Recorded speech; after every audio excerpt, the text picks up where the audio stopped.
Friends, स्वागत है आप सभी का सुबह क्लासेस में। फ्रेंड्स, जैसे कि आप सभी ने पिछली वीडियो में पढ़ा था कि करंट, वोल्टेज, पोटेंशियल डिफरेंस इन सब के बारे में पढ़ा था। अब हम आगे पढ़ते हैं जहाँ से इन दोनों के बीच रिलेशन आता है, ओम्स लॉ। ओम्स लॉ क्या पढ़ते हैं? Ohm's law. ये ऐसा लॉ है जो V और I में रिलेशन देता है। कैसे रिलेशन देता है देखते हैं। तो ओम्स लॉ क्या कहता है? ओम्स लॉ क्या कहता है कि जो पोटेंशियल डिफरेंस है, जो क्या है पोटेंशियल डिफरेंस है, वो डायरेक्टली प्रोपोर्शनल है किसके? करंट के। The potential difference in a conductor is directly proportional to the current flowing through it. यानी V इक्वल टू, अगर हम ये प्रोपोर्शनलिटी का साइन हटाते हैं तो एक कांस्टेंट लगा देते हैं, उसको कहेंगे हम R। ठीक है स्टूडेंट, तो क्या हो गया? V equal to RI। तो R क्या है यहाँ पर? R क्या है? R है यहाँ पे कांस्टेंट। इस कांस्टेंट को नाम देते हैं हम रेजिस्टेंस से। किससे? रेजिस्टेंस से। तो इस कांस्टेंट का नाम क्या है? रेजिस्टेंस। अगर हम रेजिस्टेंस की वैल्यू निकालें तो R is equal to V upon I। क्या हो गया? R is equal to V upon I। यानी रेजिस्टेंस की हम इसमें डेफिनेशन क्या बना सकते हैं? रेजिस्टेंस क्या है? The ratio of potential difference and current. तो ये क्या बन सकता है? रेजिस्टेंस का डेफिनेशन बन सकती है। और रेजिस्टेंस की यूनिट क्या होगी? तो रेजिस्टेंस की जो यूनिट होगी वो क्या होगी? ओम। जैसे कि ओम्स लॉ में आया था तो इस नाम से ओम पड़ेगी। और जो अल्टरनेट होगी वो क्या होगी? पोटेंशियल डिफरेंस की V यानी वोल्ट अपॉन एम्पियर, करंट की एम्पियर। तो ये हो जाएगी वोल्ट अपॉन एम्पियर। ठीक है, तो ये ऐसा हो गया। अगर इस रिस्पेक्ट में अगर हम करंट को डिफाइन करें तो जैसे कि हम जानते हैं कि क्या है? R is equal to V upon I होता है। इससे अगर हम I की वैल्यू निकालें तो क्या निकलेगी? इससे I की वैल्यू क्या निकलेगी? I is equal to V upon R। क्या निकलेगी? I is equal to V upon R। तो I के रिस्पेक्ट में क्या होगा? ये I के रिस्पेक्ट में वो इनके बीच रिलेशन क्या बनेगा कि I इज यानी current is directly proportional. Current किसके डायरेक्टली प्रोपोर्शनल है? यहाँ वोल्टेज के। यानी डायरेक्टली प्रोपोर्शनल का मतलब क्या होता है? जैसे ओम्स लॉ में कहा है कि V directly proportional to I, और वो भी किसमें? At constant temperature. टेम्परेचर कैसा होना चाहिए? कांस्टेंट। तभी तो यानी V अगर बढ़ रहा है तो I भी साथ साथ बढ़ता रहेगा। ठीक है, तो डायरेक्टली प्रोपोर्शनल का मतलब होता है कि एक चीज़ अगर बढ़ रही है तो दूसरी चीज़ भी उसकी रिस्पेक्ट में बढ़ती रहेगी। और यहाँ से जो जैसे मान लो अगर किसी में हम वोल्टेज को क्या करते हैं? दुगना कर देते हैं। अगर वोल्टेज को हम इफ वोल्टेज इज डबल, क्या हो गया? वोल्टेज इज डबल, तो ऑटोमेटिकली I भी क्या हो जाएगा? Double. I also get double. वैसे अगर हम V को हाफ कर दें तो I भी क्या हो जाएगा? हाफ। तो ये तो हो गया I is directly proportional two volt meter. पहला ये, इससे ये निकला। दूसरा क्या निकला? I इज, यहाँ पे देख लेते हैं, I is inversely proportional to R। यानी एक अगर I बढ़ रहा है तो ये घटेगा, अगर ये घट रहा है तो ये बढ़ेगा। तो मतलब इनके बीच रिलेशन कैसा होगा? Inversely proportional. इसको कहते हैं इनवर्सली प्रोपोर्शनल। ठीक है, तो ये थे इसका ओम्स लॉ का पूरा डिटेल में। ये हमें रिलेशन देता है I और R में। तो अब हम पढ़ते हैं इसमें जो रेजिस्टेंस आया था, जो रेजिस्टेंस था उसके बारे में बताते हैं। तो रेजिस्टेंस जो है, ये जो कांस्टेंट था resistance V equal to RI आया था। ये क्या आया था? ओम्स लॉ से। तो रेजिस्टेंस जो है इसका जो है ये किस किस पे डिपेंड करता है? तो ये किस पे डिपेंड करता है? नेचर जिससे ये बना है। यानी जैसे कोई वायर बनी, कॉपर की वायर, तो उसका रेजिस्टेंस अलग होगा, एल्यूमिनियम का अलग होगा। यानी किस पे डिपेंड करेगा यार? नेचर पे। नेचर पे करेगा। और वो जो लेंथ है उस कंडक्टर की उस पे करेगा। और जो एरिया है यानी थिकनेस जिसे हम बोलेंगे उस पर भी डिपेंड करेगा। और किस पे करेगा? टेम्परेचर पे। टेम्परेचर पे भी डिपेंड करेगा। तो जो रेजिस्टेंस है वो एक्चुअली में है क्या? तो रेजिस्टेंस, मान लो कोई कंडक्टर है, ये कंडक्टर है कोई, ये कंडक्टर है, ये लगाया, ये वोल्टेज लगाया, ठीक है। तो इस कंडक्टर में क्या होता है कि जैसे इसमें जो फ्री इलेक्ट्रॉन्स होते हैं वो क्या करते रहेंगे, जैसे निकले बाहर तो दूसरे इलेक्ट्रॉन से वो हो जाएगा इनका कॉलिजन, या किस दूसरे एटम से हो जाएगा, या अगर आयंस प्रेजेंट है तो आयन पे हो जाएगा, ठीक है। इनका कॉलिजन होता रहेगा। तो एक कॉलिजन है क्या? कॉलिजन एक्चुअल में वो क्या है? रुकावटें हैं। किसके? जो करंट बह रही है, जो करंट फ्लो हो रही है उसके बीच ये क्या कर रहे हैं? रुकावटें क्या कर रहे हैं? प्रोड्यूस कर रहे हैं। तो रेजिस्टेंस क्या हो एक्चुअली में? रेजिस्टेंस एक तरह की प्रॉपर्टी है जो क्या करती है? अपोजिट करती है। किसको? जो ये करंट फ्लो हो रही है उसको अपोजिट करती है, यानी उसके बीच में रुकावटें लाती है, ठीक है। तो रेजिस्टेंस क्या हो गया?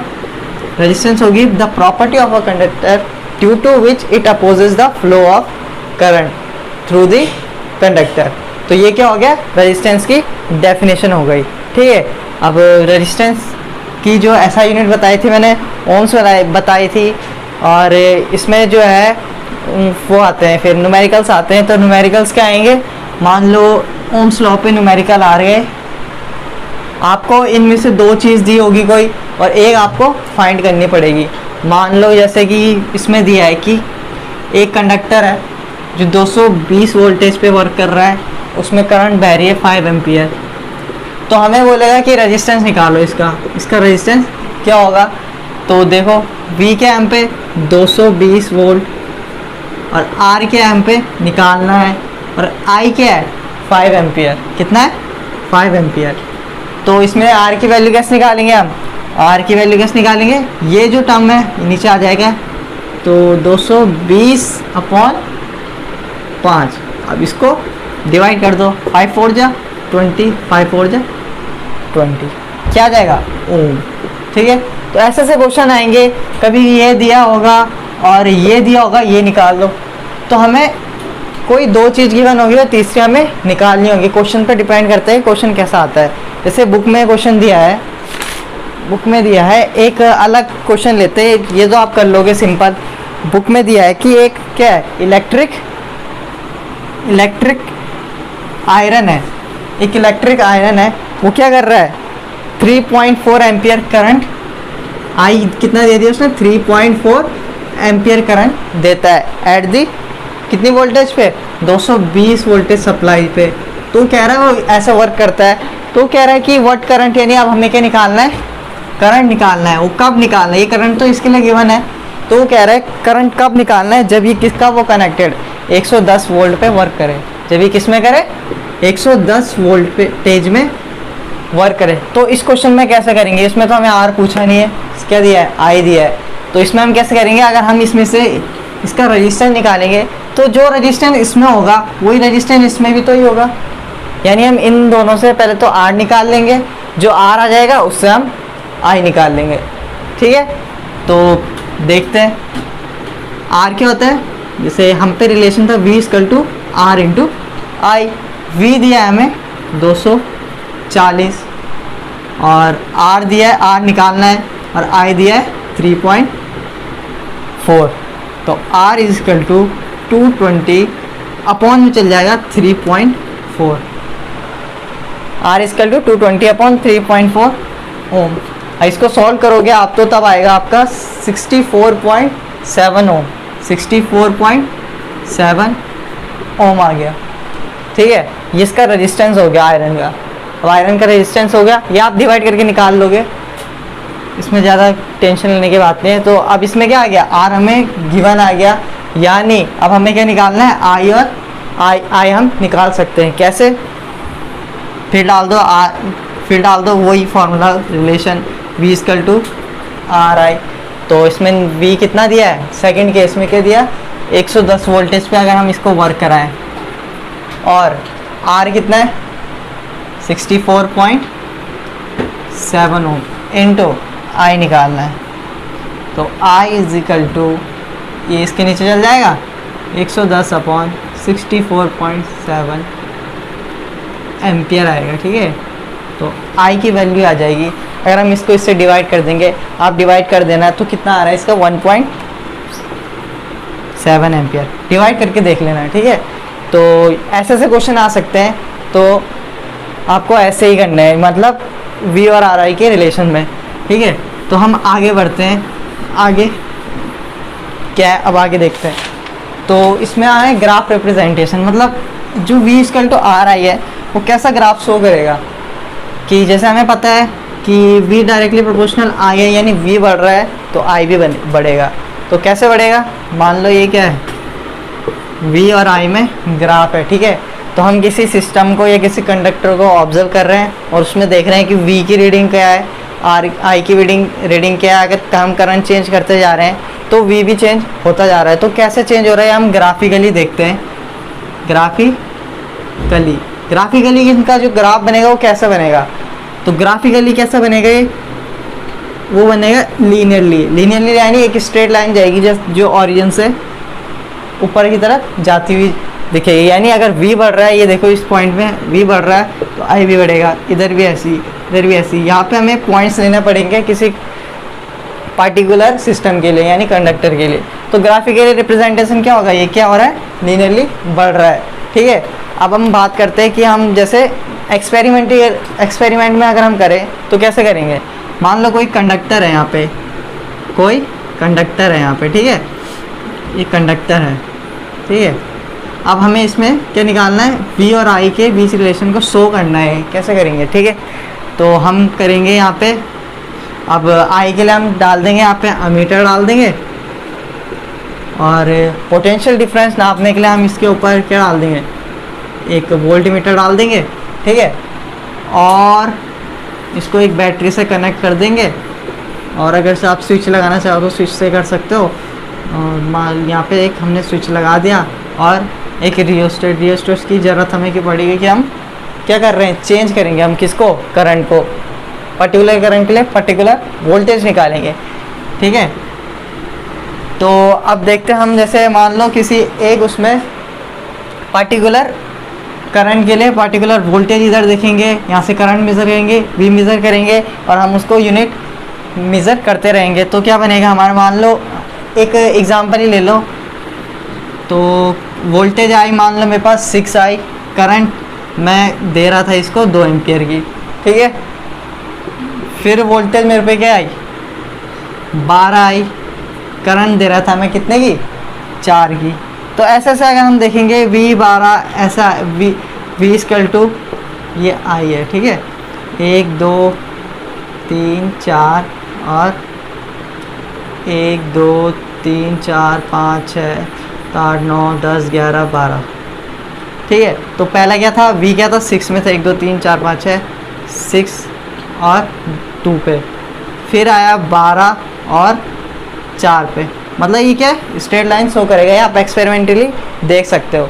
चलिए फिर आगे बढ़ते हैं। अब करते हैं हम, अब इसके बेसिस में हमें करना है, कंडक्टर को डिफाइन करना है, किसके, रेजिस्टेंस के बेस में। रेजिस्टेंस यानी रुकावट। कंडक्टर में क्या रुकावट आती है, नहीं आती। कंडक्टर में क्या होता है, करंट इजीली फ्लो हो जाता है, यानी रुकावटें कम आएगी या नेग्लिजिबल आएगी। तो मान लो इसमें बताना हमें गुड कंडक्टर और इंसुलेटर और एक टर्म आया यहाँ पे रजिस्टर। इन तीनों के बीच हम इनको रेजिस्टेंस के बेस पे हम इन्हें डिफाइन करेंगे।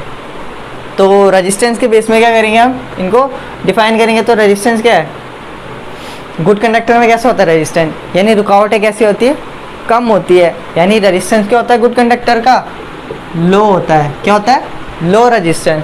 या एग्जांपल, अगर आपको एग्जांपल पूछे जाएंगे तो आप गुड कंडक्टर का कोई भी देख सकते हैं, एल्यूमिनियम, कॉपर, मेटल्स जो है, तो मेटल्स जनरली, ठीक है। तो और फिर आता है इंसुलेटर में क्या होता है, हाई मतलब इनफाइनेटली हाई टर्म यूज हुआ, यानी इनफाइनेटली हाई रेजिस्टेंस होता है इनका, मतलब बहुत ज़्यादा रेजिस्टेंस होता है। तो इसमें आ जाएगा आपका, इसमें यानी रेजिस्टेंस ज़्यादा होने का यानी रुकावटें बहुत ही ज़्यादा है। तो फ्री इलेक्ट्रॉन मूव करी, जो फ्री इलेक्ट्रॉन है तो उसमें क्या करता रहेगा, कॉलिजन करता रहेगा, तो करंट पास हो ही नहीं पाएगी। तो ऐसे में क्या हो जाएगा, इंसुलेटर में क्या हो जाएगा, रबड़ आ गया आपका, प्लास्टिक आ गया, तो ये चीज़ें इसमें आएगी। और रजिस्टर में, रजिस्टर क्या होता है, रजिस्टर क्या होता है जिसका जो इससे तो ज़्यादा होता है, इसका रेजिस्टेंस क्या होता है, इससे तो ज़्यादा होता है पर इससे थोड़ा कम होता है। जैसे मान लो एलॉयज़ है, यानी कंपैरेटिवली हाई कहते हैं, कंपैरेटिवली मतलब इसके कंपेयर करें अगर हम इसका तो थोड़ा हाई होता है, ठीक है। तो इसका जो एग्जांपल आ जाएंगे हम पे वो आ जाएंगे एलॉय में। इसके जनरली एलॉय है, कुछ एलॉय है, नाइक्रोम है जो किसका है, निकल, क्रोमियम, मैंगनीज और सम आयरन्स, ठीक है, आयरन्स का, और कांस्टेंट है और मैंगनीज है, ये सब इसमें क्या है, रजिस्टर के एग्जांपल है। ये जनरली किस चीज़ के लिए यूज़ होता है कि करंट को रिड्यूस करें हम, किसको, करंट को रिड्यूस करें। आपने देखा आयरन वगैरह में इसका यूज़ होता है, तो हम आगे बताएंगे आपको कैसा इसका मतलब इसका यूज़ करने का पर्पज़ क्या है, हम आपको बताएंगे। ठीक है, धन्यवाद।